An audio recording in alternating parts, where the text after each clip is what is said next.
আমি সিঁড়িতে বসে খাই।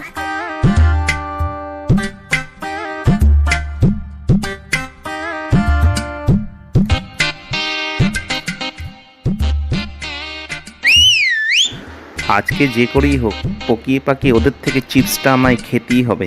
দেখা যাক কি বুদ্ধি আজকে আমার অ্যাপ্লাই করা যায়। এই, ওটা ছিঁড়িস না, খাস না। ওটা খেলে তোর কিন্তু ক্ষতি হবে। কেন?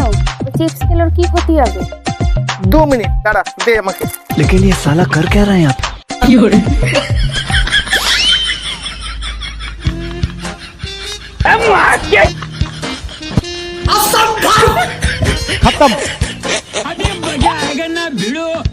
আমার চিপস না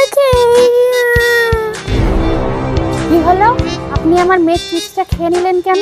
খেলে চিপসটা কি ক্ষতি হতো? চিপসটা খেলে কি ক্ষতি হতো এবার শুনুন। নাম্বার 1, চিপসটা কে কিনেছে? আমি। নাম্বার 2, চিপসটা কে খেলো? আপনি। ক্ষতিটা তাহলে কার হলো? ওরে বাবা।